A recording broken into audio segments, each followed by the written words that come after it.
And now, ladies and gentlemen, please fasten your seatbelts. Welcome to PreneurCast. Yeah, business cards being swapped, beers being drunk. Can I say a nasty word? Can I say procrastination? With Pete Williams and Dom Goucher. How well did that go down? We can talk about that entire thing in a very another rant and soapbox episode if we want to. Visit us online at PreneurMarketing.com. Hello, Sir Dom. Hello, Mr. Peter. How are you, mate? Good. You're all raring to go for another episode? Mate, bring it on. I am excited about today. Yeah, you're excited, and I'm going to tell you this is the failure episode. That's all right. I'm excited by failure. I can believe that. I really can. It's going to sound so motivating. I'm excited by failure. Come on, people. Push through the barriers. Yeah, bring me some problems. Come on. Get back up. Yeah. Get knocked down, get back up. Yeah, I mean, this came about from your experiences trying to get to Bali in the last show, which, you know, and also trying to record the last show, which also didn't go so well. Yeah, you talked. You said you got quite a lot to talk about on the topic of failure, and I'm intrigued by this. So, I mean, what's on your mind with that? Well, I think we actually mentioned it in a previous episode as well, and I can't remember what the context was, unfortunately, but I remember us sort of talking about possibly doing a failure episode a few weeks back as well, and I just thought, you know, it's probably worth sharing, and I sort of hate talking about sort of stuff in a weird sort of way, particularly when I bring it up myself, but, you know, I've been relatively successful with some stuff I've done, and I've been able to sort of, you know, achieve some moderate success in various areas, but at the same time, when I break it down, there's been some monumental screw-ups that I've done or some huge opportunities that I've missed. And I thought it might be worth just having a conversation about that, of not necessarily, we could talk around, you know, how I dealt with it and how I got myself back up and all that sort of cliche crap. But I think it's worth sort of mentioning that, you know, I haven't always, you know, hit home runs and that whole sort of, you know, Michael Jordan's missed more shots than he's taken, or whatever sort of the saying goes. And there's been some awesome opportunities that I've had that I've just completely blown, and I thought it's worth mentioning that just to give some other people and some listeners some perspective to a certain extent. Tell me if this sounds completely wanky and pointless, but I thought it could be good to discuss some of that stuff to hopefully give some people some perspective for themselves if they have something that hasn't gone wrong, or they've missed a huge opportunity that, you know, another bus does come along. This podcast is going to be full of cliches this episode, I know. And I'm going to over-cliche it just to make it be a bit of a smart-ass. But I think it's worth talking about some of the stuff that I've missed out on, and potentially yourself. And we can use heaps of examples. And, you know, I can pull a chapter out of my first book that talks all about failure and how to, and some examples and stuff. But I think it might be worth talking about and sort of giving some perspective for other people, so they can sort of go, well, okay, look, I've had some opportunities that are lost, that are bigger than this or smaller than this, and, you know, that's no excuse not to keep trying. So absolutely. I mean, before we go on, I should say perhaps we should get like a PreneurCast buzzword bingo card that we hand out with each edition, you know, so people can play along. But seriously, no, I mean, well, semi-seriously anyway. Yeah. You know, the last couple of shows we talked about, other than the Bali edition, where you failed spectacularly. In general, we're talking a lot about success. You know, we talk about your success in business, your efficiency, your workflow. I mean, that's what got me started wanting to do this show. Was I met you. First of all, I saw you at a bunch of conferences, and your presentations just wowed me. You know, the way your perspective on thinking and things like that, and there I am blowing smoke again, and that's a big part of what's been going on in the last few shows. Is you know, oh, Pete's great, and you know, and a lot of people I think get a bit fed up with that stuff, and get a bit despondent that they're. I actually came across this. This is a slight off topic, but it's agreeing with you in a way. Some people, I've been talking to people recently, and a lot of people have been starting out, and they look forward when they're starting out. Yeah. So let's say somebody who's starting out in business or you know, entrepreneurship or whatever, and they look forward. They look at you, and it's great to have a role model, but they look at where they are, and then they look at you and they go, "Oh my God, look at the distance between me and him." Yeah. You know, you talked a couple of shows ago about like having started at the age of 17. You know, going to business conferences and stuff. people see that as a massive distance between them and you. But so it's. I think it is great to find out, one, that you are in fact human. Two, it does not in fact go dark when you sit down. And three, I think from a mindset point of view, just how you do deal with these things, because everybody's going to do it. Everybody. I mean, there's a few of those motivational or inspirational phrases. If you don't fail, you're not trying hard enough, kind of thing.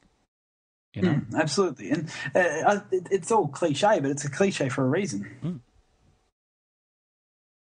So yeah, I'm definitely. I think it's a really great topic, and we've had quite a few shows now. We're on show number 8, and it's all been kind of woo, hey, yeah, great, all's going really well, yeah. So let's have a little bit of failure and see how we cope with that.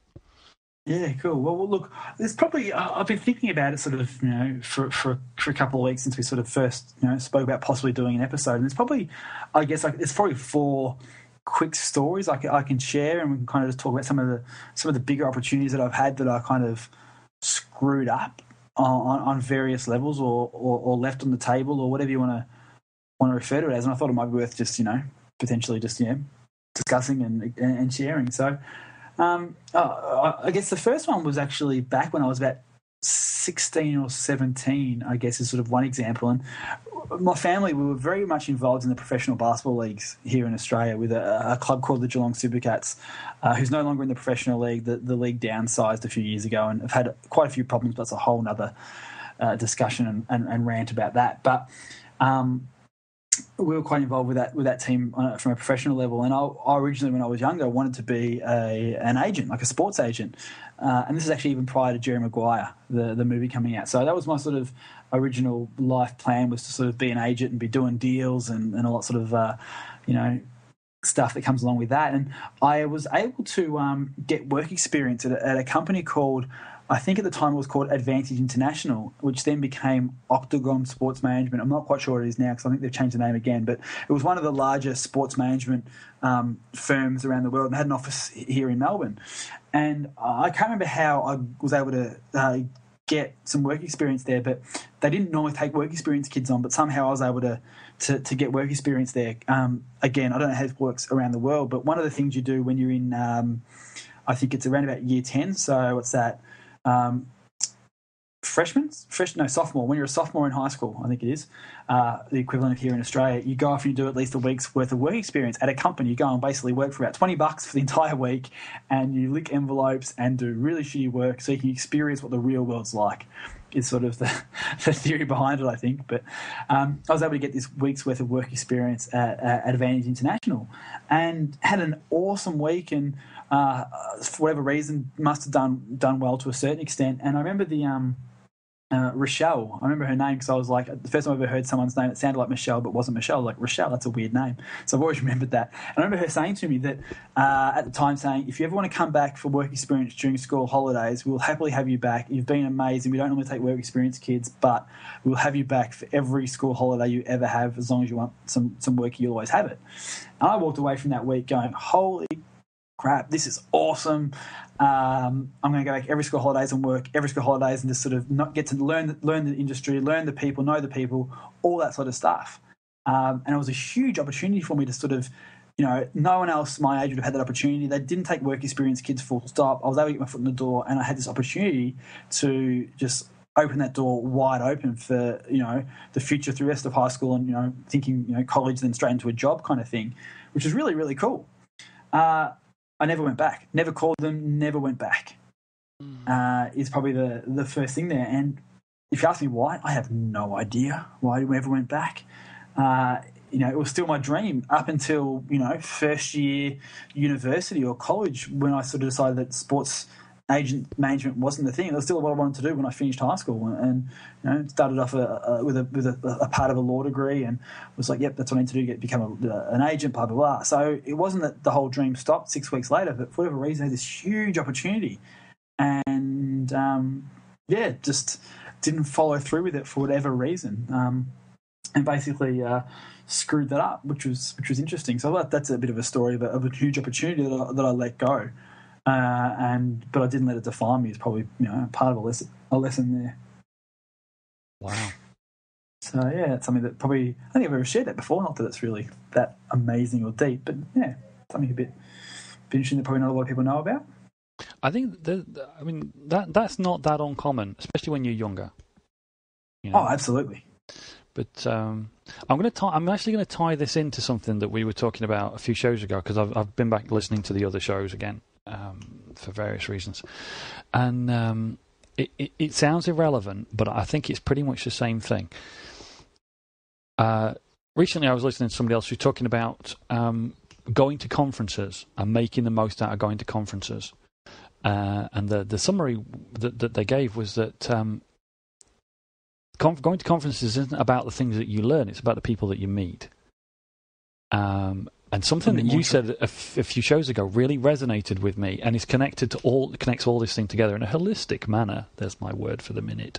And it is that, you know, people go to conferences and they meet people, and it's a great networking opportunity. You know, you and I actually, you know, had our first real conversation at a conference. Yes. You know, and I think that made a big difference to, you know, later on. It was a few months later that you and I got to work together, but I think it made a big difference that we'd actually... That was London you were thinking, isn't it? That's right, Or San Diego? No, London. So we met in San Diego, right? We met very briefly in San Diego. Yeah. And then again in London. I was like, who's that good-looking man over the other side of the room? I don't want to talk to him. He makes me intimidated. Yeah, I did think that, but I just went ahead and did it. That was San Diego. And then London, I've got the courage to go up and say hello and meet you at the bar. And it must have been the jazzy new trainers that you got on. But no, I was intimidated by your good looks. That's what I was saying. Yeah. I'm just dodging that whole thing. I'm embarrassed by it. But the thing is that I think people get these opportunities, whether they see them or not, whether it's as obvious as somebody saying, hey, come back whenever you want, or as subtle and less obvious as taking a business card off somebody at a conference. You know, you actually have this thing that you do, yeah, which is that you, as part of your daily process, you follow up on things like this, yeah, whether it's using send out cards to contact a friend or a business acquaintance to just, you know, drop them a line and say, hey, congratulations, or you contact these people, but you make it actually part of your daily process to go through and stay in contact with people now, don't you? Yes, absolutely. And I think that's a big thing, and it's almost like a daily equivalent of your professional basketball league thing. You know, when somebody gives you their card at a conference, it's an opportunity for you to connect with that person, to build an ongoing relationship. It might just be a little touch here, a little touch there, you know, an email, a chat, hey, how's it going? But eventually it can lead to a big thing. And yet people don't do it. Yeah? Oh, absolutely. Absolutely. So, but then the thing that just disappoints me is that I see so many people let that one sort of thing define them. It's, I had this one opportunity once, I never followed through with it, so that means, you know, I'm only going to ever have one opportunity in my life, and they kind of just, that's it. And, you know, and I've got tons of stories of opportunities that I've missed, you know, like another one, to give you another example of something that I kind of, you know, where I left some stuff on the table, was back when I was 21 actually. So at the same stage, at the same time, I was doing the whole MCG project. That have we spoken about that and that whole project on the show at all? No, we haven't really talked about it on the show. Okay, well, but that's kind of a success topic. Yeah. So maybe we'll save that one for another show. Yeah. So at the same time as that whole MCG project was going down, I'd just moved back from America, and couple of things were going on. Probably three things were going on in my life at that stage. One, the girl that I had met and fell in love with at the time when I was living in the US was still in the US. She was American. I had to come home to Australia because my visa expired, and I was trying to work out how do I get my butt back to the US. My mum had just been diagnosed with cancer, so that was obviously a bit of being an only child and, you know, a small family. It was a bit of a shock to the system and dealing with that. She's all fine now, amazingly. There's a whole other story about her being such a positive woman, it's quite freaky, and I think it's a whole could be probably worth a whole conversation at one point as well.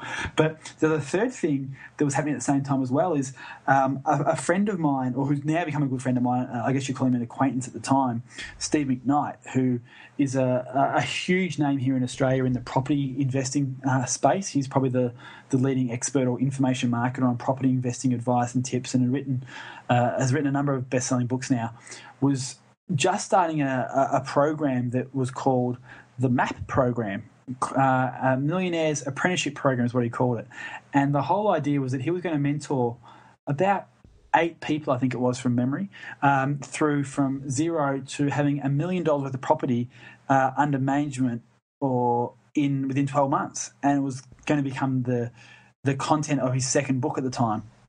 And he chose a whole bunch of people, some husband and wife farmer, a young female, a young male, and just a very broad demographic range of, ages, skill sets, financial backgrounds, and all that sort of stuff, and was going to prove that you can get $1 million worth of property underneath your portfolio in 12 months. He had no financial investment in this at all, except for having good content for a book that he can sell. So it didn't cost the participants a single cent. He was not getting a single cent of commission out of any of the deals.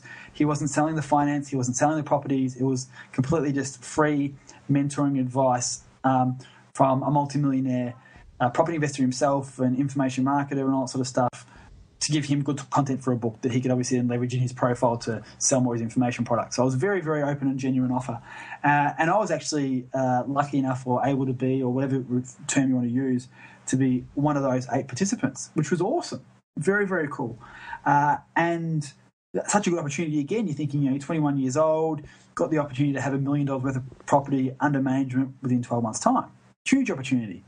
And for numerous reasons, primarily, and it's far from an excuse, and I don't blame her on any level, but primarily because my mum was sick, and she was a very conservative woman, and still very is. So with obviously being sick and all that sort of stuff, on top of the situation of what she was going through and how she is personality-wise, she was very nervous for me to do any sort of leverage stuff, in that, for me to own $1 million worth of property would mean I had to have $1 million worth of loans.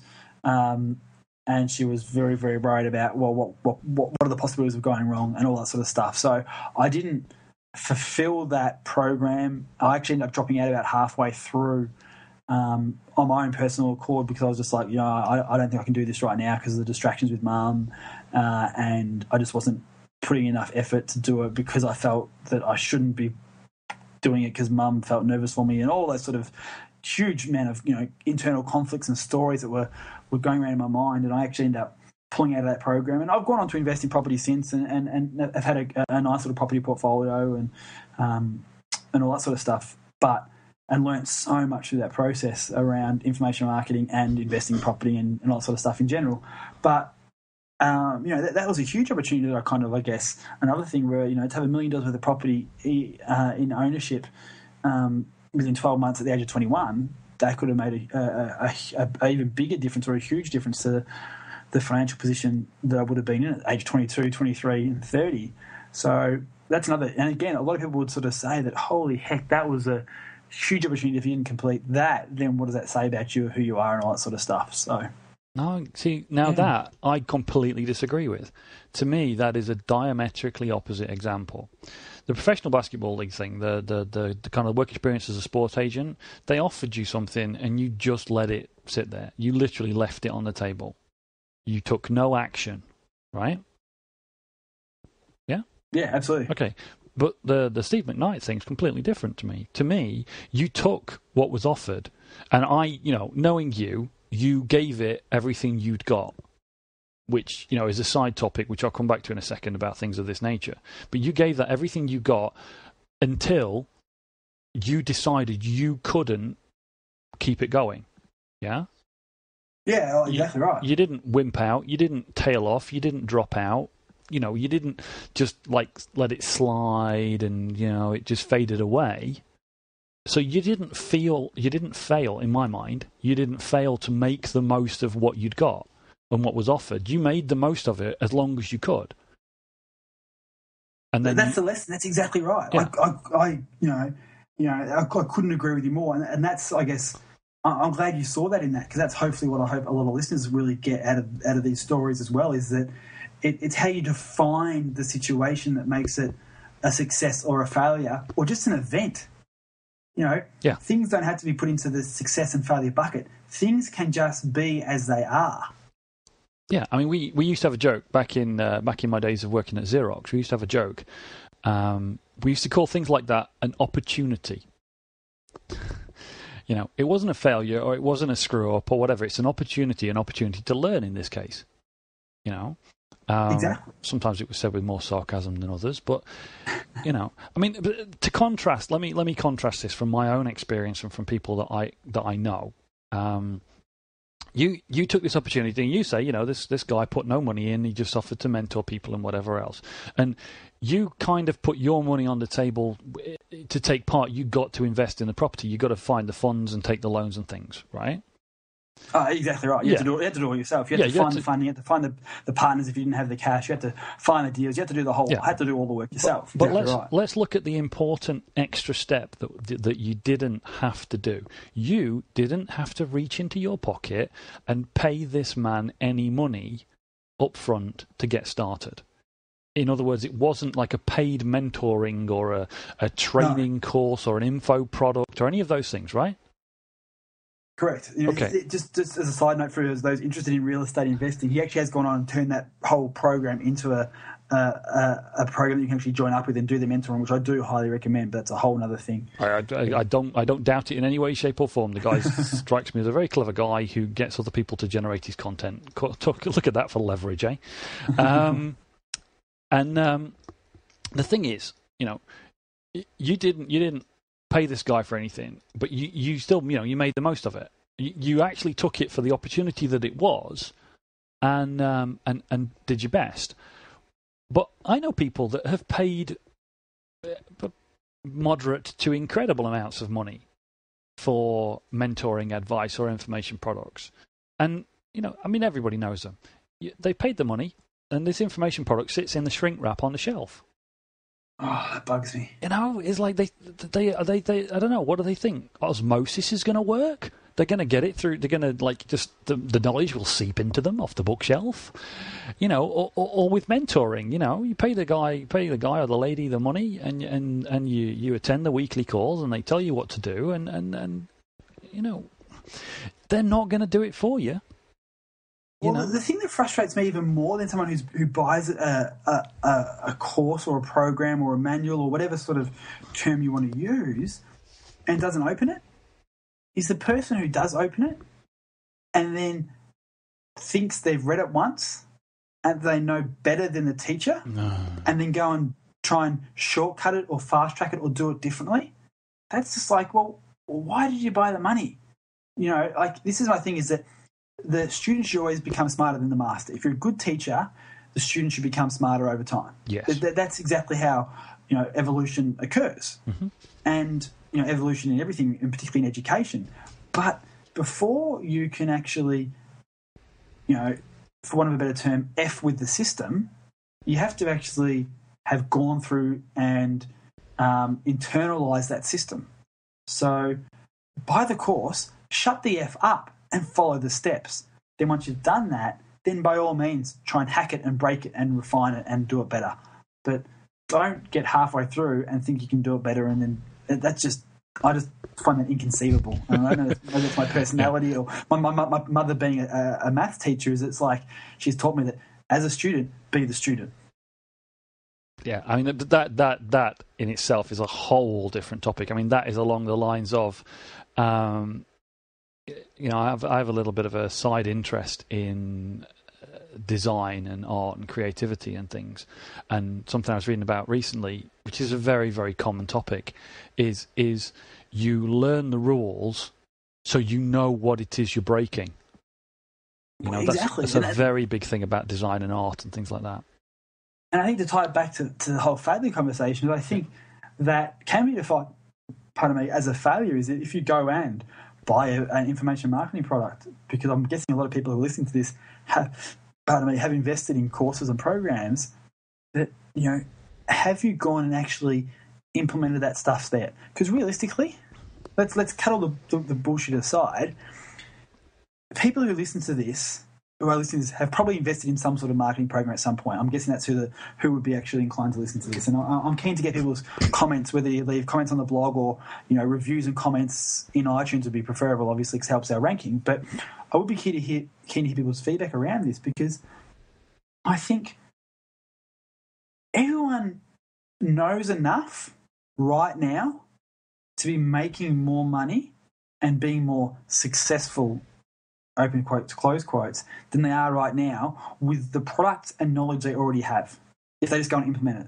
It's not about going and buying the next course or the next program. It's have you done and tested everything you can from the stuff you already know before you go and invest in something new. Wow, you are just bringing up topic after topic after topic for shows here. I mean, that is absolutely it. That's absolutely it. Yeah, I couldn't have said it better. I mean, my kind of wrap up and bringing it back from that as well is something a lesser known person whose email list that I subscribe to, a guy called Paul Myers, has a little quote on the bottom of every email that he sends out. He doesn't send them out very often, and they're always interesting, always thoughtful. And right at the bottom of every email, he has a quote from Wayne Gretzky, the famous ice hockey player. And you've probably heard this one before, but it is about the most relevant thing we can bring into this conversation. It says, 100% of the shots you don't take don't go in. Exactly. And that's exactly it. It's like, and that to me is the difference between your two examples. Your work experience and the offer to return to that sports agent.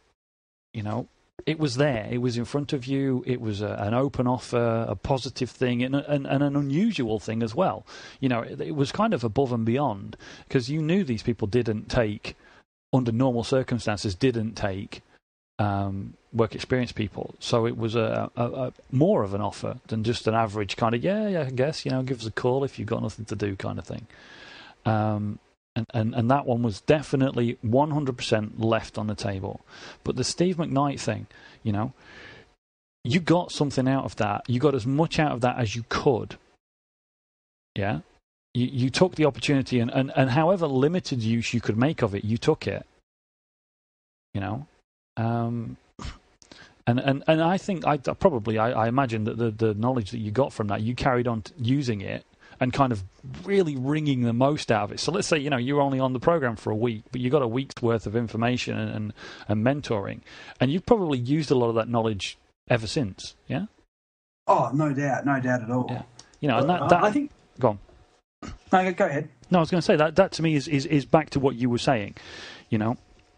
People are always looking for the next big thing.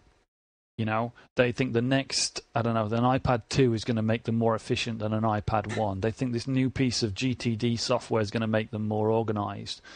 They're going to, this next information product about this next arbitrage opportunity or big money making whatever.